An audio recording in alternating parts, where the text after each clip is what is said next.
नमस्कार, मैं पूरन प्रजापत और आप देख रहे हैं उदयपुर न्यूज। जब कानून के दरवाजे पर बार बार दस्तक दी जाए लेकिन हर बार सिर्फ इंतजार मिले तो डर अपराधी के मन में नहीं पीड़ित के दिल में घर कर जाता है।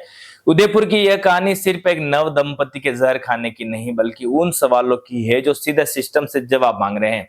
परिजनों का कहना है कि महीनों तक ब्लैकमेलिंग, धमकियां और पुलिस से गुहार का सिलसिला जारी रहा लेकिन राहत नहीं मिली। नतीजा 7 फेरे लेकर साथ जीने की कस्में खाने वाले पति पत्नी ने साथ मरने की कोशिश कर डाली। अब दोनों ही अस्पताल में जिंदगी और मौत के बीच जंग लड़ रहे हैं और पीछे छूट गए ऐसे कई सवाल जिनका जवाब मिलना बाकी है। राजस्थान पुलिस का स्लोगन है आमजन में विश्वास और अपराधियों में भय, लेकिन उदयपुर का यह मामला इसी दावे पर सवाल खड़े कर रहा है। एक नवविवाहित दंपति ने जहरीला पदार्थ खाकर आत्महत्या की कोशिश की। समय रहते परिजन दोनों को एमबी अस्पताल ले पहुंचे जिससे उनकी जान बच गई, लेकिन हालत अब भी गंभीर बनी हुई है। परिजनों के मुताबिक इस पूरी कहानी की शुरुआत इंस्टाग्राम से हुई। बताया जा रहा है कि हाथीपोल निवासी मदीन खान ने सोशल मीडिया के जरिए युवती से संपर्क किया। मुलाकात के दौरान तस्वीरें ली गई और बाद में उन्हीं तस्वीरों को वायरल करने की धमकी देकर लाखों रुपए वसूले गए। परिवार का कहना है कि इसके साथ ही युवती पर इस्लाम धर्म स्वीकार कर शादी करने का दबाव बनाया गया। इनकार करने पर उसे और उसके परिवार को जान से मारने की धमकियां मिलने लगी। यहाँ तक कि वह खुलेआम कहता था, मेरा पुलिस कुछ नहीं बिगाड़ सकती। तूने हाईलाइट क्यों डाल रखी है ये बता ना। मैंने बोला नहीं, मैंने नंबर डिलीट कर। समझ रहा? तूने हाईलाइट क्यों डाली ये बता पहले। किसने? तूने। अरे कब कब कब डाली हाईलाइट? अरे वो तो तू कल एसपी ऑफिस में बताना अब, ठीक है, कहाँ डाली तूने। एक मिनट रुकना वो। हाँ अब तो कल एसपी ऑफिस में बताना कहाँ पे हाईलाइट डाली, क्या करा तूने, ठीक है। तेरे को लास्ट बार बोला था मैंने मत करना। किसी को? मेरे को कह रहा है? हाँ तेरे को कह रहा हूँ। किसको कह रहा है? एसपी ऑफिस की धमकी मेरे को? हाँ तेरे को दे रहा हूँ। मेरे बाप की कसम। हाँ तू हर बार फोन करता हर बार मैं तुम्हें तो भाई क्या कह रहा है? हर बार फोन करता हर बार मैं तुम्हारे को बकस देता हूँ गई। हाँ तो क्या करेगा तू? गई हाँ तेरे जाना नहीं, एसपी ऑफिस चला जाना। हाँ ठीक है, हाँ दे देना मेरे नाम की रिपोर्ट। हाँ उसके बाद जेल ना मेरे को गई। हाँ जेल सको तो ठीक है। ओके ओके हाँ एसपी ऑफिस जा। ठीक है ओके ठीक है। डरे सहमे परिजन अंबा माता थाने पहुंचे, शिकायत दी, चैट, फोटो और दूसरे सबूत भी सौंपे, लेकिन परिवार का कहना है कि कार्यवाही सिर्फ धारा 151 तक सीमित रही और कुछ ही देर में उसे छोड़ दिया गया। यहीं से डर और गहरा हो गया। परिजनों के मुताबिक इसके बाद वह दुकान तक पहुंचा, चाकू दिखाकर धमकाया और लगातार परिवार पर दबाव बनाता रहा।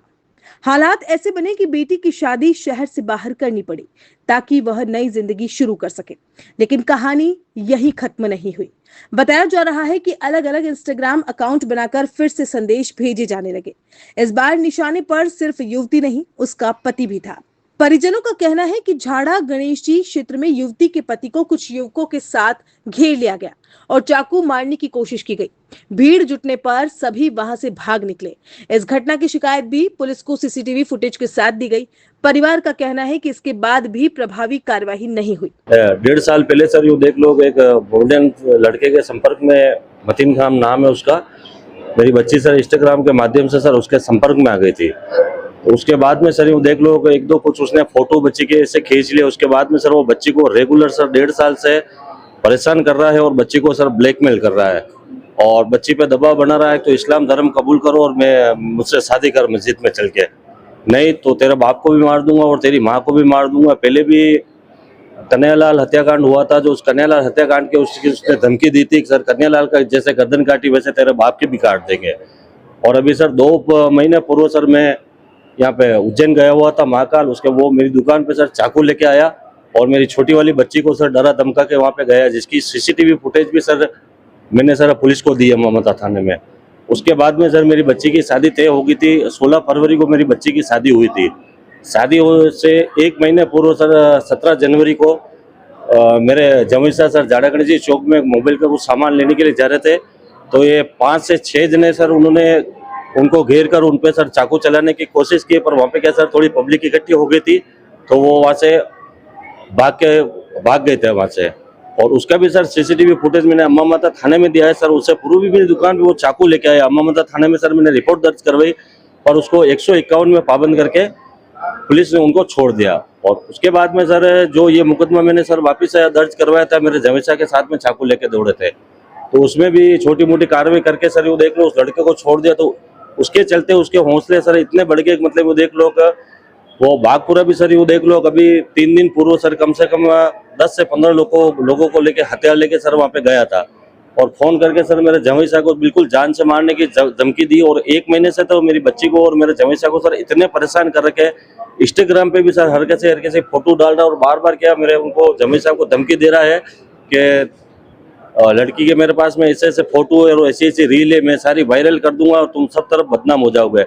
इसके चलते सर कल परसों रात को सर 7 बजे मेरी बच्ची ने और मेरे जवैसा ने सर डिप्रेशन में आके दोनों ने पॉइजन खा लिया सर।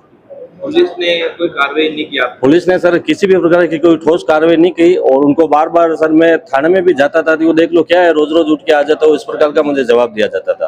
बार बार इस्लाम धर्म कबूल करने की जी बार बार कहता था मेरी बच्ची को मेरे साथ में सर शादी कर मस्जिद में चल के और इस्लाम धर्म कबूल कर। आरोपी नाम क्या और कहाँ पर रहता है? आरोपी का नाम मतीन खान है और आरोपी सर यहाँ पे हाथी बोल रहता है। अब किस तरह की कार्रवाई? मैं सर इस मामले से ठोस कार्रवाई चाहता हूँ और प्रशासन से मेरा यही निवेदन है, अगर आगे भी वो देख लो अगर ठोस कार्रवाई नहीं हुई तो मेरी बच्ची को, मुझे और मेरे परिवार को सर जान का खतरा है। अभी आपने रिपोर्ट दे दी है? अभी हमने बागपुरा थाने में मामला दर्ज करवाया, रिपोर्ट दी है। पिता का कहना है कि अगर पहली शिकायत पर ही सख्त कदम उठाए गए होते तो आज उनकी बेटी और दामाद अस्पताल में जिंदगी की लड़ाई नहीं लड़ रहे होते। परिजनों के मुताबिक बाद में युवक ससुराल तक पहुंच गया और पति पत्नी के निजी फोटो और वीडियो वायरल करने की धमकियां देने लगा।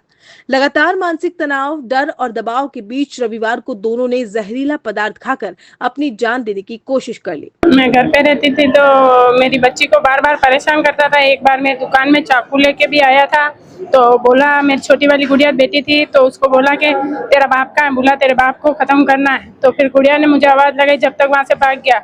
और बार बार मेरी बच्ची को बोलता है कि मेरे से दोस्ती कर और मेरे से शादी कर। 2-4 साल से मेरी बच्ची को परेशान कर रहा था, उसने मना कर दिया तो बोले नहीं मेरे से शादी कर और मेरे इस्लाम धर्म कबूल कर, तुम्हारा धर्म छोड़ दे, मेरा धर्म कबूल कर और मेरे से शादी कर। और मैंने मोनाला से बात कर ली है तो वहाँ पे शादी कर लेंगे अपन दोनों, तो उसने मना कर दिया। तो जबरदस्ती कर रहा है और परेशान कर रहा है कि तेरा आदमी को भी मार देंगे अगर तूने मुझसे शादी नहीं की तो। ग्राम पे धमकी दे रहा, रोज नई आईडी बना के धमकी दे रहा है। और मेरी बच्ची को इतना परेशान कर दिया कि अब वो बोल रही है कि अगर उसके खिलाफ कोई कार्रवाई नहीं हुई तो मैं इस बार तो बच गई, आपने बचा लिया, अगली बार अगर पुलिस वालों ने, वकील साहब ने, कलेक्टर साहब ने कोई ठोस कदम नहीं उठाया तो हम दोनों जाके घर पे जाके वापस, अगर उसने कोई कार्रवाई नहीं की और उसने कुछ भी अब किया तो हम दोनों फांसी खा के मर जाएंगे। तो हमारी कोई जिम्मेदारी नहीं है, फिर वो सब प्रशासन की जिम्मेदारी रहेगी। अब यह मामला सिर्फ एक नव दंपति के आत्महत्या के प्रयास का नहीं रह गया।